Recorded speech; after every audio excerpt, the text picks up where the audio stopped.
people want to be more like you. Really? So, and you know what, for the fate of humankind, I think it would be great to have more Elon Musks. So what do we need to do to become more like Elon? I don't know if it's, I think it maybe sounds better than it is.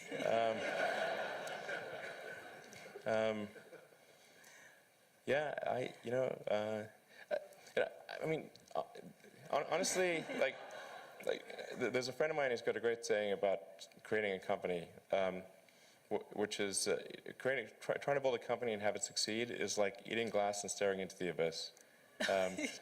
Well, so, I mean, what tends to happen is it's sort of quite exciting for the first several months of starting a company, and then reality sets in. Things don't go as well as planned. Customers aren't signing up. The technology or the product isn't working as well as you thought. And then that can sometimes be compounded by a recession, and it can be very, very painful for several years. So I think, frankly, starting a company, I would advise people to have a high pain tolerance. Yeah. And thanks for reminding us of the harsh, very harsh and brutal reality of launching a startup. There is that Elon Musk / Tony Stark mystique. People think, you are, Robert Downey Jr. modeled his character, Tony Stark, Iron Man, on you. It's easy, it's fun. You're a superhero titan of industry.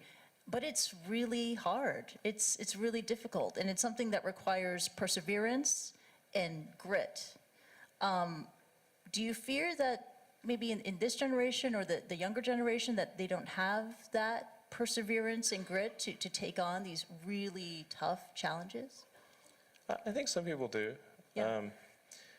But no, I think it is definitely true that, I mean, maybe there are occasionally companies that get created where there's not an extended period of extreme pain, but I'm not aware of very many of such instances. Yeah. So, but I do think that new great entrepreneurs are born every day, and we'll continue to see amazing companies get built. Yeah, but I would definitely advise people who are starting a company to expect a long period of quite high difficulty. Yeah. But I mean, as long as people stay super focused on creating the absolute best product or service that really delights their end customer, if they stay focused on that, then if you get it such that your customers want you to succeed, then you probably will. All right. You have to focus on the customer and delivering for them. Yeah. Make sure if your customers love you, your odds of success are dramatically higher. Yeah. All the entrepreneurs in this room, they're listening to that message. And we're running out of time, so this is the final question.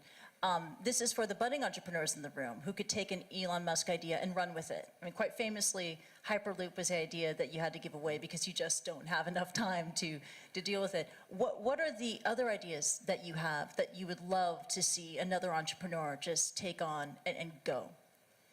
Well, I think there's a lot of opportunity in general in electrification of transport. So electric aircraft, I think there's a lot of opportunity there.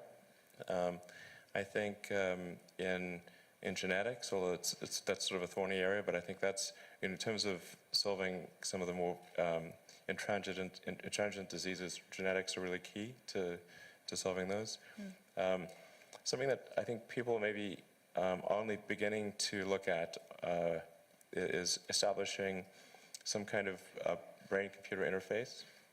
So a brain-computer interface. Yeah, at the neuron level. So this is sort of intelligence augmentation as opposed to artificial intelligence. Right. And I think that has a lot of potential. You mentioned to me yesterday. I really had kind of no idea what you were talking about, and then I looked up Ian Banks. Neural lace. Neural lace. That's right. Exactly. And so it's this concept of wiring the brain. So it's either there could be a brain internet, and it could also mean that we can upload our thoughts to the cloud. you would never forget anything. And you wouldn't need to take photographs. Yeah. Oh, no, it's incredible. I mean, you would never forget anything. You would expand your ability to process information, to remember information, right? But then when the denial of service attack happens, You gotta watch out for hacking. That could really be awkward. watch out for that. But also, and then I read it can also be used to fight degenerative diseases like Parkinson's too. Yeah, absolutely. Yeah, yeah. And I think it actually would be quite an equalizer as well, because I think the delta between, it would sort of even things out, I think. You mean in humankind, that Yeah, people yeah. there would be no education disadvantage. Everyone would Yeah. be starting at the same level. Yeah. So there would be no meritocracy. No, there would be new meritocracy. There would be, but it would be, the differences would be smaller. The delta would be smaller, probably. Wow, and you really welcome that kind of world. How do I welcome, you asked for predictions. Okay. Predictions are not the same as That's right. preferences. So, I mean, do I think something like that is likely to occur? I think probably, Wow. yeah. Wow, it's incredible. We could go on and on. Unfortunately, we have to wrap and leave it at that. Let's give it up for Elon Musk. That was really awesome. Thank you so much. Thank you. Thank you.